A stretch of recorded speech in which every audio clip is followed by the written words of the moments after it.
Drop this in the.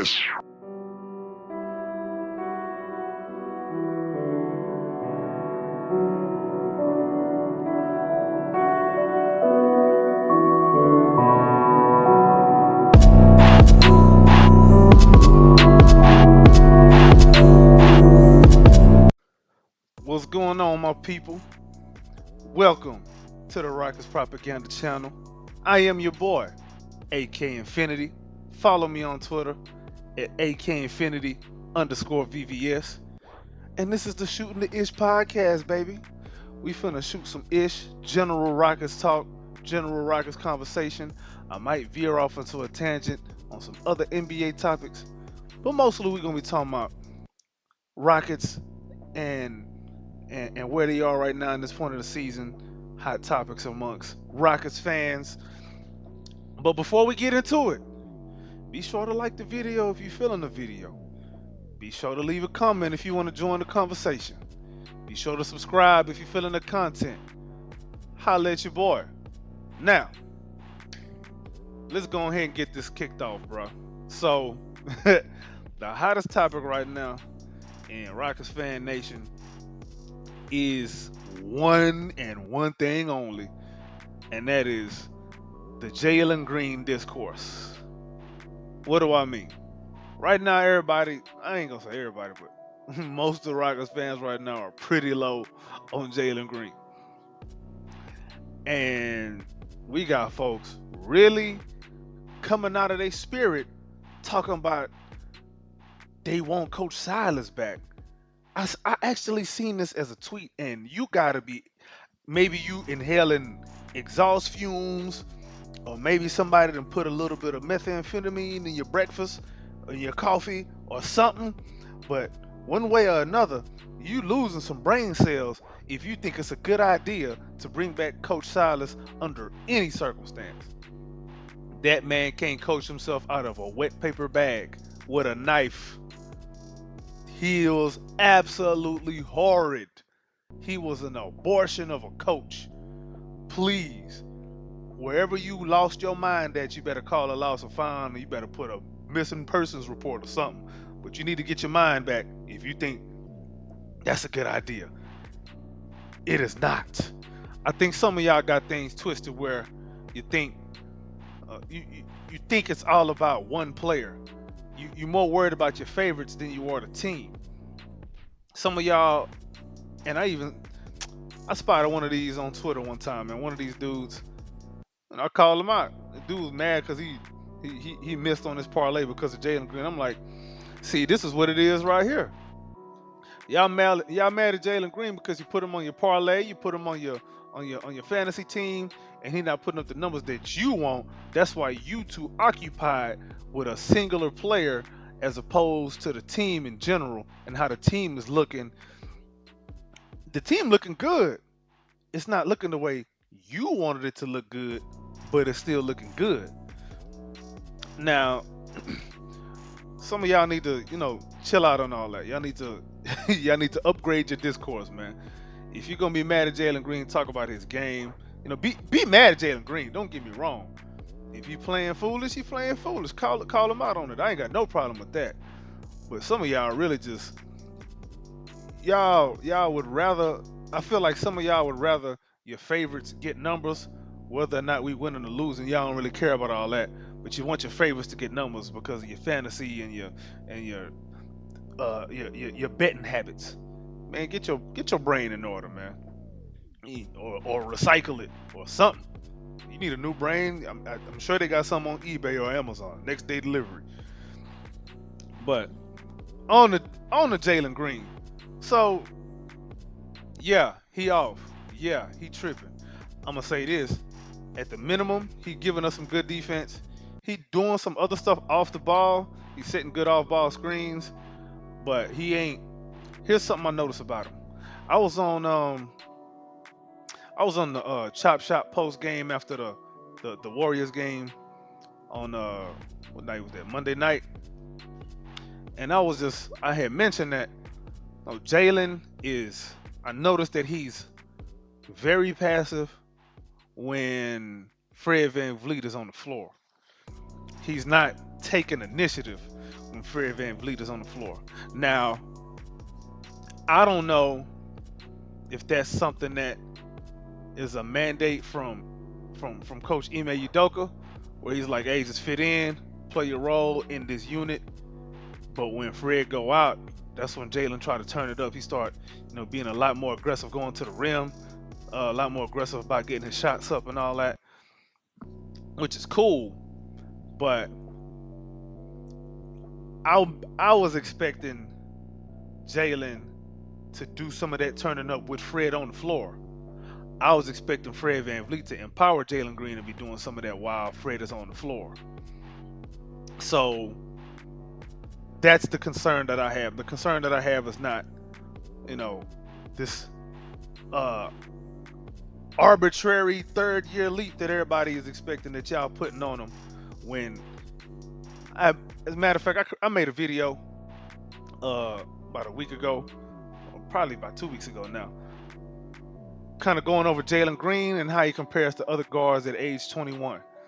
I'm not talking about third-year leaps or nothing. I'm just talking about their specific age. Because when you're 21, a lot of times you ain't even got your man body yet.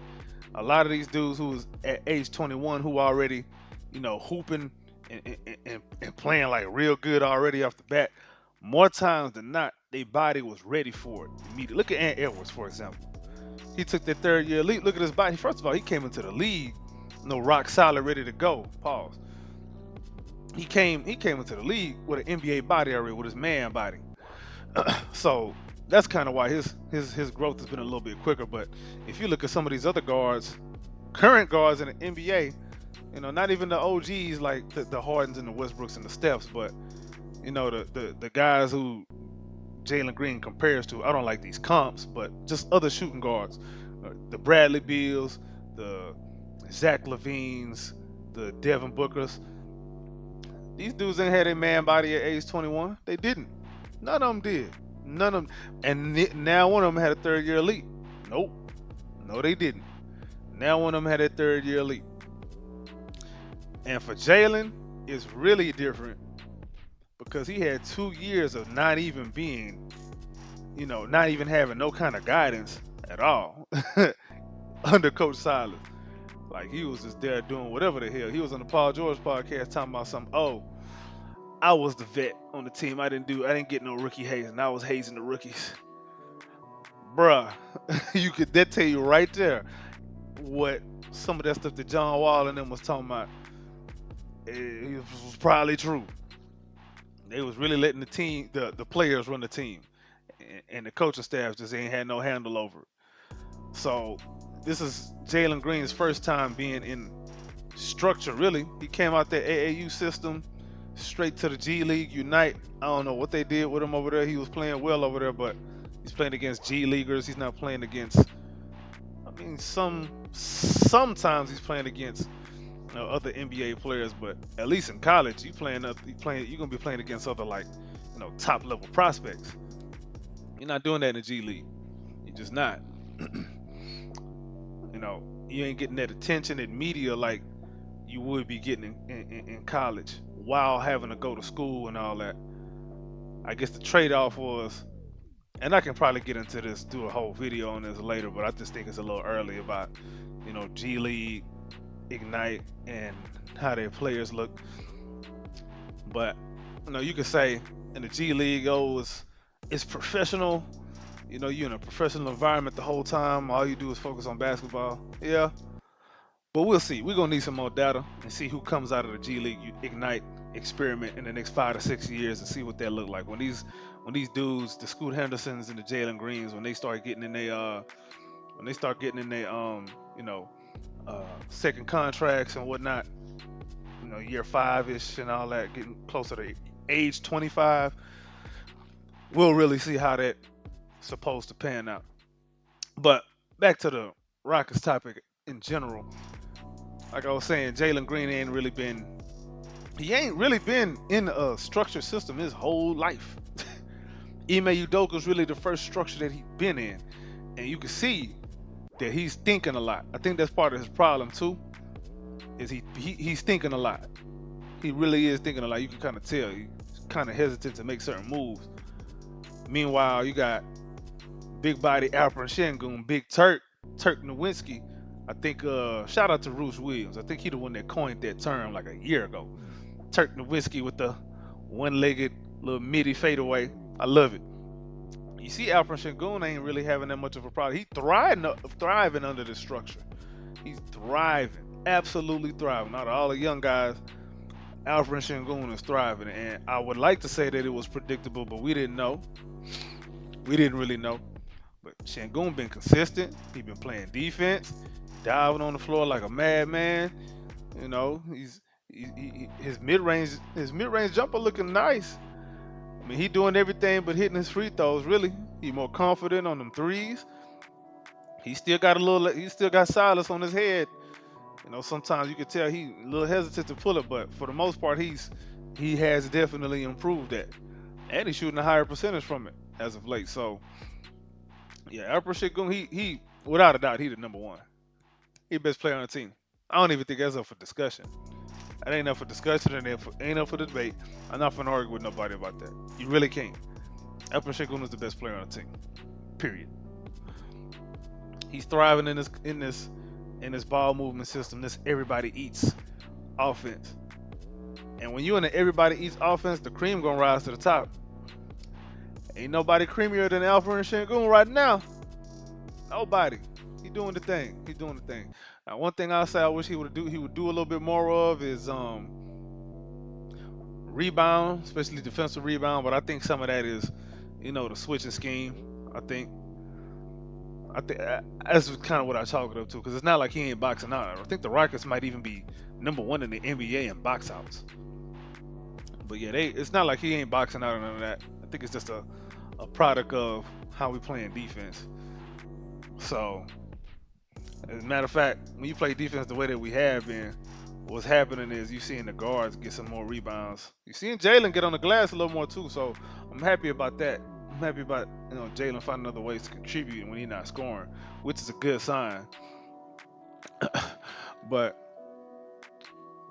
I guess to finish off on the Jalen discourse on the Jalen topic, so he was benched the whole fourth quarter against the Warriors, and Coach Ime Udoka said he just liked the way the unit on the floor was playing, and I kind of agree with him because they was playing better. Now we can come back and say, hey, that might be an indictment on Jalen Green. Why didn't he have it? He supposed to be, under no circumstance he not supposed to be sitting on the floor on the bench the whole fourth quarter, the whole thing. But I mean, he did it to himself. I mean, he was kind of going hard in the third quarter. I mean, he did do his thing in the third quarter, but I mean, that unit that was out there in the fourth, I guess Udoka just wanted to ride that and see what happened, see if they could bring it home. I ain't mad at him for it. Good, sit him down.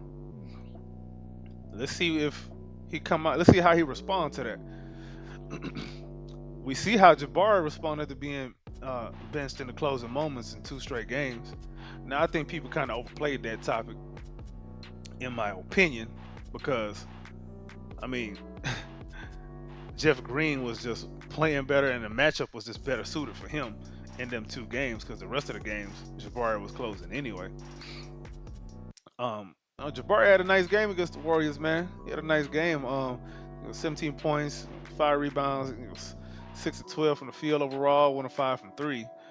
But he had a couple blocks, a steal, played hella good defense on the perimeter. When he had to switch out, he was hell. Like, he was, even in the Clippers game, when he had to close out, when he ended up closing out the Clippers game, when some people even thought, even myself included, thought Torres should have maybe closed that game out on the defensive end and go guard somebody. But Jabari responded, because there was some moments when Jabari was kind of up and down in that game, but defensively he did his damn thing. They tried to pick on him a little bit, but he held his own, man. Like, matter of fact, the Clippers were trying to go to Kawhi for the last shot, but Jabari put that locksmith on him. He said, "Nah, we're not doing that today." Kawhi had to pass it off to Harden, and that's when Harden did what Harden does, man. ISO, step back 3, bam, game over. James Harden, man. They say he was washed. That's what they said. I guess that washing machine ain't working. That man ain't washed. He still got some filth to him. But this ain't no. I still hate him though. Don't get me wrong. I don't like James Harden. I don't want him back. I hope the Clippers lose every game for the rest of the season. I don't want them. I don't want him to win nothing. I was cool with the Clippers until James Harden went over there. Now I don't like him. But anyway, um, another person I want to kind of talk about is Dylan Brooks, man. I remember, I remember during the summertime when Dylan Brooks signed his contract, everybody was, oh, he's not worth $80 million. Now everybody on the Dylan Brooks bandwagon. Predictable Rockets fans. Boy, Rockets fans is fickle. Rockets fans are something else, man. Rockets fans something else, man. Y'all unhinged over anything. Dylan Brooks is shutting y'all mouth. He's driving he's scoring. He's playing hella defense. We know that's what he's gonna do. He's hitting the three. He's being aggressive on offense when he has a chance to. When he got a mismatch, Coach Udoka can trust him to go get on that block and post somebody up, post up the little small guards and dunk on him, which he did. Dylan been everything we asked for and then some. He really has. That contract looking real bargainish. Yes, it is. Um, I mean that's really that's really all it is to say about it, man. Really all it is to say about it. But next person I kind of want to talk about, man, is Big Unc Jeff. Unc Jeff Green, man. He had a good last few games, man. Um, he's been he was key during the 6 game winning streak. He had some good games. I think the best one was against maybe the best one may have been against the Pelicans because he was not only shutting down things on Zion on defense, but he started hitting threes to close out the game. And then against the Nuggets, he was calling out all their plays on defense, all their offensive plays, and blowing up they offense. And Rockets clamped up, got the dub. Unfortunately, that was the last game of the 6 game win streak. We're currently on a 3 game lose streak. And let me touch on that right quick.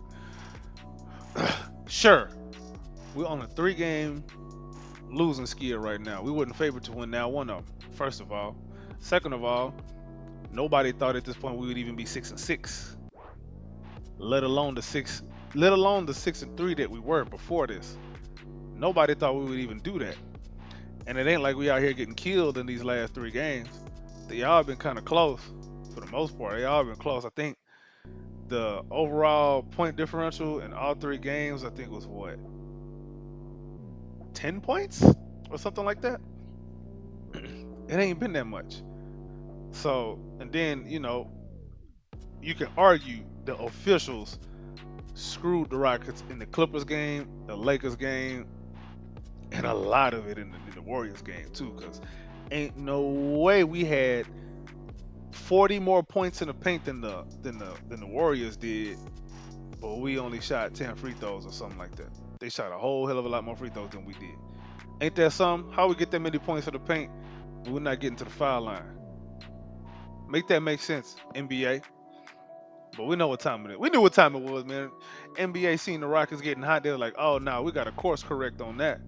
We can't be having these Rockets screwing up screwing up the plans. Can't have that. The script was written. I was trying to see if the Rockets got the script or not. Yeah, we got the script. We kind of went off script for a little bit, but referee shoved that script right back in our face. It is what it is. All in all, 6-6 right now. We looking good. We're looking good, man. I don't know if there's any other players I kind of want to highlight. I just kind of want to highlight the team in general right now, man. I think, man, I can't lie. I can't lie, man. And there's some missing parts right now. With we don't know what a man Thompson is at the moment. So there's that. He's still out with that injury, with that ankle injury. There's Jalen Green kind of slumping, and we don't kind of really know where he is. I still say, even though we 6-6, I still think we need to get to that 25 game mark before we can really start to, see like what's real and what's not. But right now, What's real is the defense. The defense is definitely real. We're defending the three well. We're not really turning the ball over, save for the Lakers game. Even though a lot of them turnovers was fouls and but anyway, referees, um, like I said, we're taking care of the ball. We're defending the three. Our effort on defense is good. We're taking good shots on offense. We're not really taking a whole bunch of stupid shots. Um, Areas of need though, man. I already talked about backup point guard, but that's a man Thompson. When he comes back, we'll really see. But Udoka was kind of using him all over the place, though. Udoka has used him as a point guard, a shooting guard, a three, and a four, and he's done well. Like, he hasn't like popped in any game yet, but then again, it's still early, and he's been injured. But an eyesore on the team right now is Jock Landale. Man, look, if your name is Jock, you supposed to be hard. You supposed to be tough. Bruh, he not doing nothing. My guy Jock Landale, I don't know what it is. I don't know what's going on. I don't know if it's still an ankle injury, man, but that boy got you talk about butterfingers. That boy, I'm convinced. You know how people be putting powder on their hands before they get in the game so they can have a better grip on the ball? This dude, Jock Landale, got to be rubbing olive oil on his hands before he get in the game, or WD-40, or something on his hand, something slick and lubricant, some kind of lubricant on his damn hand, but the man can't catch nothing. I promise, if you gave this man catcher's mitts, he still wouldn't be able to catch no basketball. Bruh, catch the ball. Why are you in the game if you can't? He ain't rebounding, he not scoring. He hustling, but he not coming up with the loose ball. So all that hustling is nah. You're hustling on somebody else's block, man. Because apparently this block you trying to hustle on, there ain't no fiends for you. You ain't got no customers over here. But yeah, Jock Landale been an eyesore, man, and we're losing every minute that he's in the court. Every minute he's not on the court, every minute that he's on the court, we losing. We're really not looking good at all when Afro Sengun shits down to begin with, but it's really bad when Jock Landale is in. When Jeff Green is in, it's cool. We can't be dependent on Jeff Green to be full-time backup five. You know what I mean? He's supposed to be really part-time backup four, sometimes backup five. I wasn't even expecting him to be playing every game. I wasn't even expecting him to be in the rotation. That tells me that there's a problem somewhere. Now, he's been playing well, but he ain't a spring chicken no more. Yeah, he can still get up on occasion and dunk on somebody, but he ain't a spring chicken no more. We got to address backup center. I thought that having another shooter was more important, but I think we can live with the shots that we're getting because we take good shots for the most part. But man, the drop off between Alperen Sengun and Jock Landale is like freaking. I don't know what I don't know what I can compare this to. Maybe let's say it's from Rolls Royce to Pinto or Geo Metro. They don't make them no more. Some of y'all is old enough, you know what a Geo Metro is. They used to make fun of you if your mama used to pick you up at school in that Geo Metro. You got roasted the next day. Yes, you did. That's what Jock Landale is. He a Geo Metro. Trash car. Brand new off the lot, already got a bad muffler. Bad catalytic converter. Need an oil change every 3 weeks. Man, what's going on? Nah, we got to put that one down, bro. I don't know who on the market. I don't know who a free agent. They saying Nerlens Noel. I don't know if he's necessarily a Udoka guy. And anybody else we pick up on this team has to be a Udoka guy. Udoka seems to know his guys and who he knows will fit his system. The bench overall though, Tari Eason back.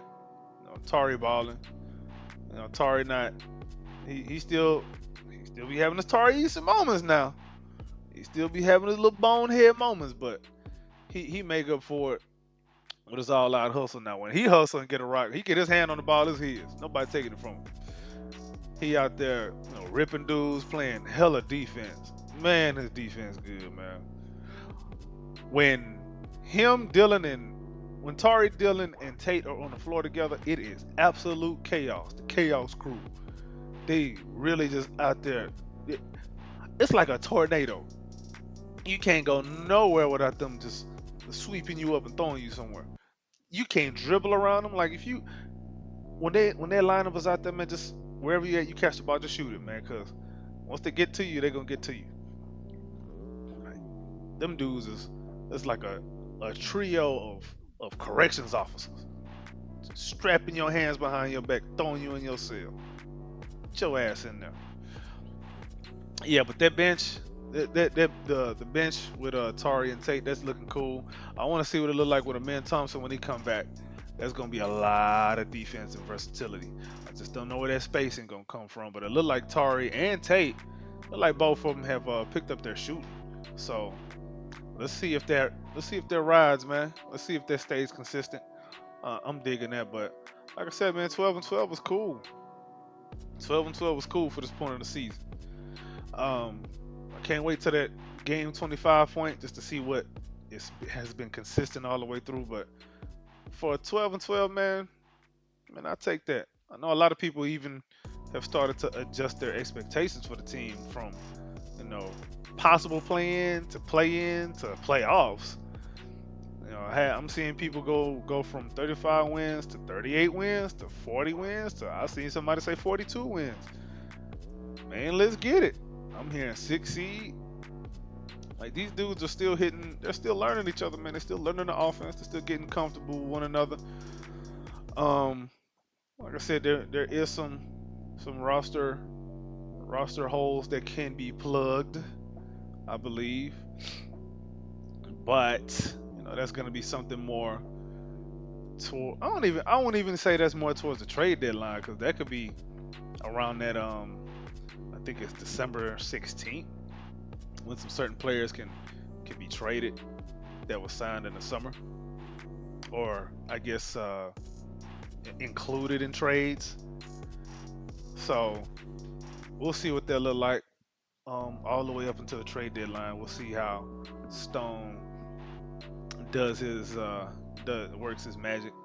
He ain't been the best on trades so far, but he ain't been as bad. In hindsight, it ain't been as bad. I give you an example. That the Eric Gordon trade is the reason we have Cam Whitmore right now. So at face value, at first it just looked like, man, we could have got more for Eric Gordon, but ended up getting a solid deal. We'll see how Cam turned out. He's been in the G League, but I want to see how it looks if he ends up getting some time eventually. Be very interesting to see what he'll look like coming off the bench for the Rockets. If he ends up cracking the rotation. If he does, that's a good thing. But yeah, I think that's about it for my little season review for the Rockets to this point. We got the Memphis Grizzlies in the house tomorrow. The Rockets, back home. They've been good at home so far. They were 6-1 on that home stand. The Grizzlies they're reeling a little bit. Jaren Jackson Jr. and Desmond Bain, they've been putting up numbers, but they've been swallowing L after L. They've been getting whooped. They've been body slammed, choke slammed through a table, hitting their head with a chair. They getting stolen on. Yeah. I don't know. I don't know what they gonna do until Ja get back, but that's their problem. I would see this as a get back game, a get right game, not a get back, but a get right game. Oh, I want to touch on something before I even get on this Grizzlies game. Jabari. There's one thing in the offense that I think is looking good right now, and Ime Udoka's been. I don't know if it's an Ime thing or if it's just the team recognizing when Jabari has a mismatch in the post. against a guard. When they switch a little guard onto him, Jabari be money. Jabari is money. When he turn around and fade, or just you know turn face up and shoot over them little guards, it's money. It's looking good. Those are good shots for him. And I've said for the longest time, them shots are going to win us playoff series. That shot right there is going to win us a playoff series, multiple playoff series. Now, what I would like to see more in the offense is, I don't want to say necessarily Jabari being featured, but I want to see more actions ran, including him. I want to see more pick and roll. I want to see more pick and pop. I want to see uh, some more moves coming off the catch, going downhill. I want to see what it looks like with uh, if you if we run a little triangle. If we do a little bit of a triangle where we have Sengun in the post and you know and Fred on the weak side. I want to see some actions where maybe Dylan or Jalen sets a screen for Jabari. Sits like a little screen for Jabari to come up top, on top of the key 3-pointer, or sets a pick for a screen for Jabari to get to the rim and Shangun or Fred to find him. I want to see more stuff like that with Jabari because Jabari got his head screwed on right. He got his head screwed on just right, man. And honestly, I mean, I know it was the summer league, but the way he played in the summer league is a flash of what he could be, how he could look. You know, when he's 25 years old, the shots that he was taking and making, those are the shots that I'm expecting him to take and make with more frequency in the NBA when he's 25 years old. He's just 20 right now. He's still a baby. Homeboy can't drink. If we win a championship this season, he better stay away from that champagne. I ain't saying we're gonna win a championship. Now get your panties out your ass, or get you or whatever, wherever your panties is at. Get them, move them away. But I just wanted to touch on that right quick. Y'all tell me what y'all think down below in the comments about um getting Jabari intentionally involved in the offense a little bit more. I think Jabari should at worst be the third option on offense. Whoever the number two is can be the number two in any given game. Be it Jalen or Fred, whoever the hell. But we know LP is one. Jabari should not be any less than third. He shouldn't. So Jabari could even be number two, but he should not be less than third because he's taking the shots that he's taking. He's taking the shots that a third option would take in the first place, and he's hitting them at a good clip. Now, I'm just curious what that would look like if he was more, I guess, intentionally involved. I know some of y'all might say, "Hey, but what about Jalen? Jalen gonna be fine, man. I think y'all worried a little bit too much about Jalen. Jalen is gonna be fine.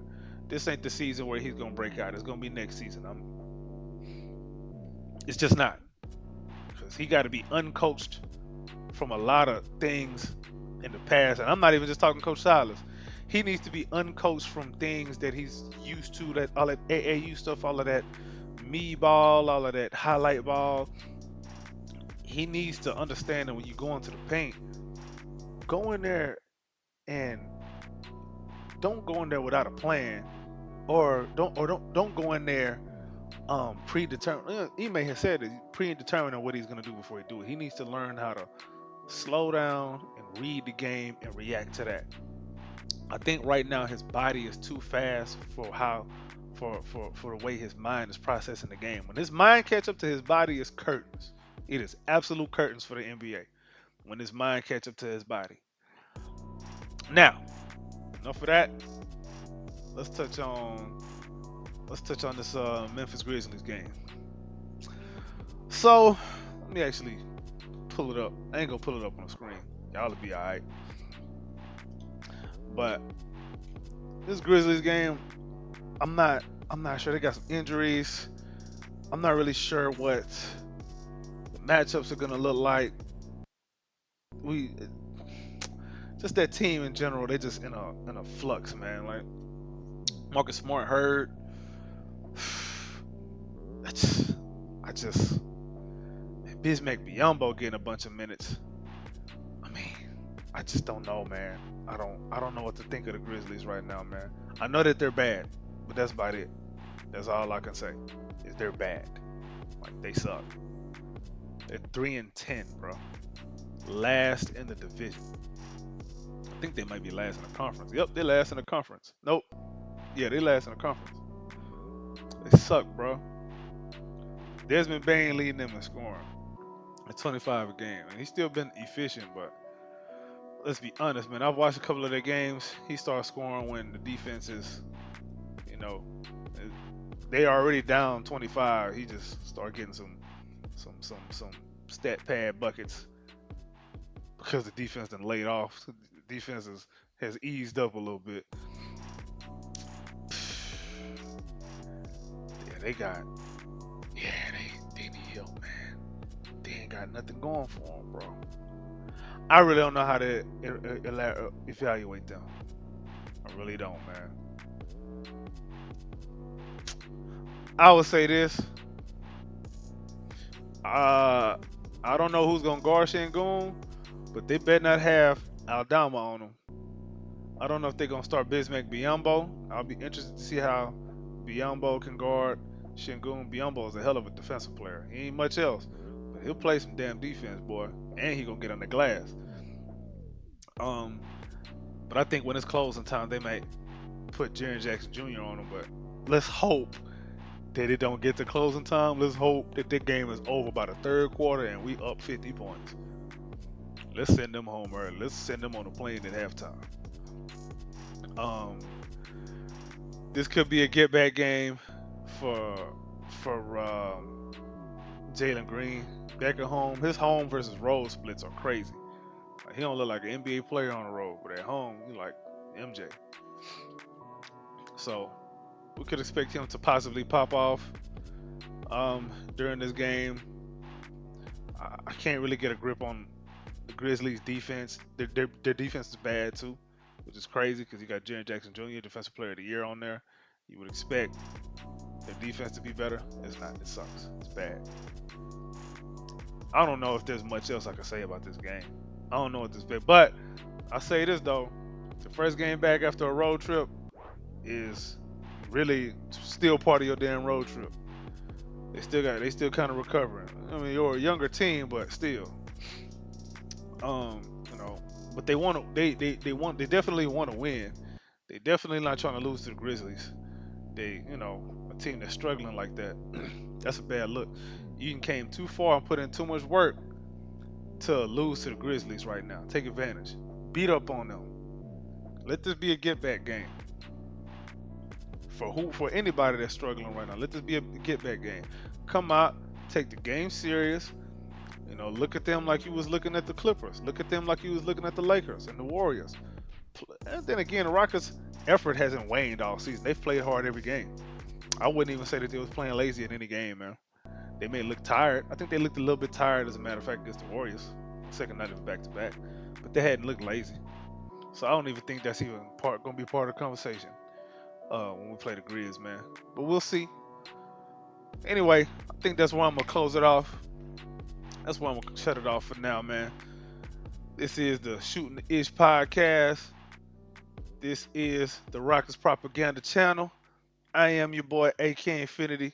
Follow me on Twitter at AKInfinity_VVS. If you're still with me on this video, or on this audio, I guess, if you're still with me, that means you like the video enough. Go ahead and hit that like button. Go ahead and leave me a comment below. Did I say anything off? Did I say anything on? Did I say something that you want to add to? Did I say anything you want to subtract from? Let me know in the comments down below, baby. This is the Rockets Propaganda channel, and we are.